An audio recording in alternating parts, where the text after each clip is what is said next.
Chapter 12 of A Handful of Stars, Texts that have moved great minds. Walter Petherick's text. He was born at Islington on the day on which Sir Walter Raleigh was executed, and his father named him after the gallant knight whom he himself was so proud of having served. That was 47 years ago. He is now a prosperous London merchant, living at ordinary times over his warehouse and delighting in the society of his four motherless children. At ordinary times. But these are not ordinary times. The plague is in the city. It appeared for the first time about 2 months ago and has gradually increased in virulence ever since. Mr. Petherick has therefore withdrawn with his 2 boys and his 2 girls to Twickenham. This morning, the morning of July 16, 1665, they all go together to the parish church. The riverside is in all its summer glory. The brilliant sunshine seems to mock both the wretchedness so near at hand and the heavy anxiety that weighs upon their hearts. During the week a solemn fast day has been observed, and today services of humiliation and intercession are to be held in all the churches. Several times during the past week or 2 Mr. Petherick has visited the city. It was a melancholy experience. Most of the shops were shut. Poor creatures who claimed that they themselves or their relatives were infected by the pestilence cried for alms at every corner. And he had passed many houses on whose doors a red cross had been marked, and underneath the words, "Lord, have mercy upon us." Today that pathetic entreaty is to be offered in every sanctuary. All through the country men and women are pleading that the awful visitation may be stayed. At Twickenham the church soon fills, and the fervently murmured responses give evidence of the depth and intensity of the universal emotion. Mr. Petherick never forgot the sermon that was preached in the old church that July morning. At least, he never forgot the text. Although the fig tree shall not blossom, neither shall fruit be in the vines, the labor of the olive shall fail, and the fields shall yield no meat. The flocks shall be cut off from the fold, and there shall be no herd in the stalls. Yet I will rejoice in the Lord, and I will joy in the God of my salvation.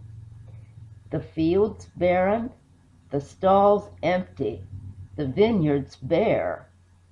I will rejoice, I will joy, I will joy, I will rejoice. The text reminded the Pethericks of the dazzling sunshine that, as they came along, had seemed so unsympathetic. For here was a radiance equally incongruous. Here was faith shining like a solitary star on a dark night. Here was joy singing her song like the nightingale amidst the deepest gloom. It was as though a merry peal of bells was being rung on a day of public lamentation. "The words took hold upon me mightily," wrote Walter Petherick to a friend in 1682. "I do not wonder. Quite apart from their singular application to his own case, they are full of nobility and grandeur." When in 1782, exactly a century later, Benjamin Franklin was appointed American plenipotentiary at Paris, some of the brilliant French wits of that period twitted him on his admiration for the Bible. He determined to test their knowledge of the volume they professed to scorn. Entering their company one evening, he told them that he had been reading an ancient poem, and that its stately beauty had greatly impressed him. At their request, he took from his pocket a manuscript and proceeded to read it. It was received with exclamations of extravagant admiration. "Superb!" they cried. "Who was the author? Where did Franklin discover it? How could copies be obtained?" He informed them, to their astonishment, that it was the 3rd chapter of the prophecy of Habakkuk, the passage to which Mr. Petherick and his children listened that sad but sunny morning at Twickenham. The Petherick incident belongs to the 17th century. The Franklin incident belongs to the 18th, and they remind me of one that belongs to the 19th. Daniel Webster was one morning discussing with a number of eminent artists the subjects commonly chosen for portrayal upon canvas. "I have often wondered," he said, "that no painter has yet thought it worth his while to draw his inspiration from one of the most sublime passages in any literature." "And what is that?" they asked. "Well," he replied, "what finer conception for a masterpiece could any artist desire than the picture of the prophet Habakkuk sitting in the midst of utter ruin and desolation, singing, in spite of everything, faith's joyous and triumphant song? Suppose it is a song of suppositions. Suppose the fig tree shall not blossom. Suppose the vine shall bear no fruit. Suppose the labor of the olive shall fail. Suppose the fields shall yield no corn. Suppose the flock shall be cut off from the fold. Suppose there shall be no herd in the stalls. Suppose, suppose, suppose." I very well remember a conversation I once had at Mossgiel with old Jeanie McNabb. Jeanie insisted on a mixed diet of smiles and songs. "But supposing, Jeanie," I began one day. "Now don't you have anything to do with supposings," she exclaimed. "I know them all. Suppose I should lose my money. Suppose I should lose my health, and all the rest. When those supposings come knocking at your heart, you just slam the door and bolt it and don't let any of them in." It was excellent advice, yet the prophet acted on a diametrically opposite principle. When the supposings came knocking at his door, he cried, "Come in," and in they came. Suppose the figs are barren. Suppose the vines wither. Suppose the olive fail. Suppose the corn perish. Suppose the sheep starve. Suppose the cattle die. The prophet invites them all to come in. They jostle each other as they throng his little room. He hears all that they have to say, and then he answers them. "Whence came all these things?" he demands. "Whence came the figs and the vines and the olives, the corn and the flocks and the herds?" And having asked this question, he himself proceeds to answer it. "He gave them," he cries triumphantly. "He gave them, and if they perish, as you suppose, he can as easily replace them. Therefore will I rejoice in the Lord, and will joy in the God of my salvation. It is a small thing to lose the gifts as long as you possess the giver. The supreme tragedy lies in losing the giver and retaining only the gifts." There is no record as to what the preacher said that Sunday morning at Twickenham, but some such thoughts as these must have been suggested to the eager minds of the Pethericks as they listened so attentively.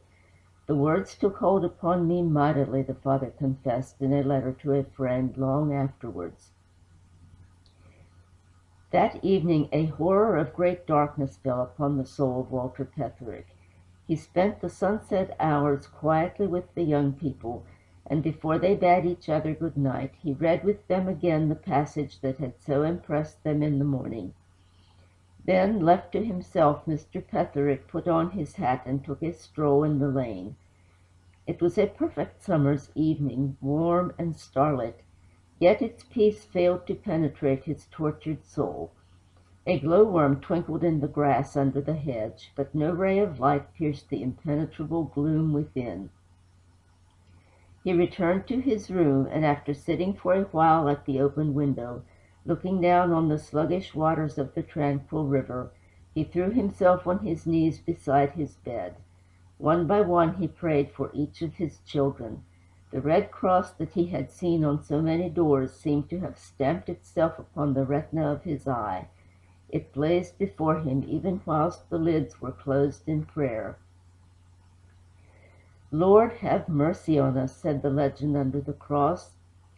"Lord, have mercy on us," cried Mr. Petherick over and over and over again. He thought of the morning's text, but it only mocked him, as the sunshine mocked him on his way to church. "I could not say it," he moaned. If my children were snatched from me, my fine boys and my lovely girls, the treasures that she left me, how could I rejoice in the Lord and joy in the God of my salvation? He broke into a fresh outburst of supplication. Again he mentioned each of his children by name. "Spare him, oh, spare him," he cried, and as he thought of the girls, "Spare her, O Lord, have pity, I beseech thee." He wiped his face. It was damp with perspiration. He allowed his forehead to rest upon his folded arms, and then bowed there in the solitude of his room and in the stillness of the summer night, a strange thought took possession of him. He remembered to have prayed as fervently as this before, many, many years ago. In those days, the days of his earliest religious experiences, he had prayed almost as earnestly as this for his own spiritual prosperity, for the extension of Christ's kingdom, and for the enlightenment of the world. It seemed like a dream as he recalled it. He was scarcely more than a boy in those days.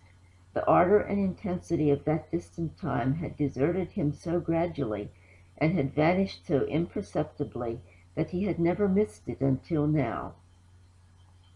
Love had come into his life, irradiating and transfiguring everything. Love had led to marriage. 4 happy children had brought added gladness to his home and fresh contentment to his heart, and he had abandoned himself without reserve to those domestic cares and comforts. The things that had so completely captivated his soul were all of them good things, just as the fig tree and the vine and the olive, the corn and the flocks and the herds were all of them good things, but he had allowed them to elbow out the wealthiest things of all. The good had become the enemy of the best. Before his heart had been gladdened by those treasures that were now so dear to him, he had every day rejoiced in the Lord and joyed in the God of his salvation. But not since. His enrichment had proved his impoverishment. What was it that the preacher had said? It is a small thing to love the gifts as long as you possess the giver. The supreme tragedy lies in losing the giver and retaining only the gifts. And Walter Petherick felt that night that that supreme tragedy was his. He rose from his knees, reached for his Bible, and turned once more to the chapter from which the minister had preached. "O Lord," it began, "revive thy work in the midst of years." He himself was in the midst of years. The thought brought with it a sense of shame and a rush of thankfulness. He was ashamed that he had permitted the years that had gone to filch so much from him. Like waves that strew treasures on the shore and snatch treasures from the shore, he felt that the years had brought much and taken much. Yet he felt grateful that he was still in the midst of the years. It is better to discover life's loss at the halfway house than to find it out at the end of the journey. He returned the Bible to its place, and as he did so, he closed his eyes and repeated for himself the prophet's prayer. "O Lord," he cried, "revive thy work in the midst of the years. In the midst of the years make known, in wrath remember mercy." It seemed as if the prayer had opened the gates of his soul to the peace of the night. As he looked again at the glistening river, he felt strangely soothed and comforted, and half an hour later he was sleeping as restfully as any of his children. Once more it is a Sunday evening, and once more we are at Twickenham. For at Twickenham the family have now made their home. They never, after the plague year, resided in the city. More than 12 months have passed. We last saw them on July 16, 1665. This is Sunday, September 2nd, 1666. And this Sunday has been as eventful and as memorable as that. For just as the family were assembling at the breakfast table, Henry, the elder of the 2 boys, burst into the room, exclaiming excitedly, "Father, the city is on fire!" It was true. London was one great sea of flame. In the afternoon the father and the 2 sons drove as far as the Borough. It was as near as they could get to the raging conflagration. and what a sight confronted them! Immense tongues of crimson shot up from the burning city and seemed to lick the very skies. When the clouds of smoke parted for a moment, they saw towers falling, walls collapsing, chimneys tottering, whilst the crash of roof after roof kept up a series of reports that resembled the firing of artillery. Every now and again a terrific explosion rent the air, followed immediately by an eruption of flaming debris that looked volcanic in its weird grandeur. London seemed to be in the grip of an angry demon that was bent on tearing it to fragments. The fire exhibited 1,000 fantastic forms. It blazed in every conceivable hue and color. It roared and shrieked and sputtered. It hissed and thundered and growled.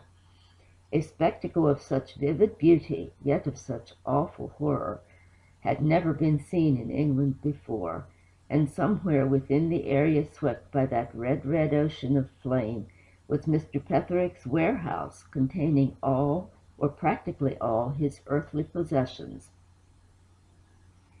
But that Sunday night the soul of Walter Petherick knew no such anguish as it had known a year ago. He thought of the supposes. He read once more the prophet's song of defiance and of triumph. He smiled to himself as he reflected that the flames could only take the gifts. They could not rob him of the giver. Therefore he said to himself, I will rejoice in the Lord and joy in the God of my salvation, for it is a small thing to lose the gifts as long as you possess the giver. The supreme tragedy lies in losing the giver and retaining only the gifts. And that Sunday night, whilst London crackled and blazed, the sleep of Walter Petherick was once more like the sleep of a little child. Again, it is a Sunday evening at Twickenham. Walter Petherick has been celebrating his 50th birthday. 3 years have passed since the Great Plague, and 2 since the Great Fire. In the presence of the young people he has poured out his heart in reverent gratitude for the mercies that have so richly crowned his days. And now the soft autumn day, with its russet tints and its misty sunlight having closed, he is once more alone in his room. O Lord, he prays, thou hast been pleased by pestilence and fire to redeem my soul from destruction. Thou didst threaten me with the loss of thy choicest gifts, that I might set my heart's affections once more upon their giver. But the fig tree did not wither, the vines did not perish, the olive did not fail, the pestilence did not touch my children, the flames did not destroy my goods. Accept the thanks of thy servants this day, and help him all his days to rejoice in the Lord and to joy in the God of his salvation. And the records show that Walter Petherick lived to enjoy long life, abounding wealth, great honors, and the clinging affection of his children's children. And ever in his heart he cherished a deep, deep secret, and sang a rapturous song. For he reveled not only in the gifts, but in the giver. He rejoiced in the Lord, and joyed in the God of his salvation. End of section 12.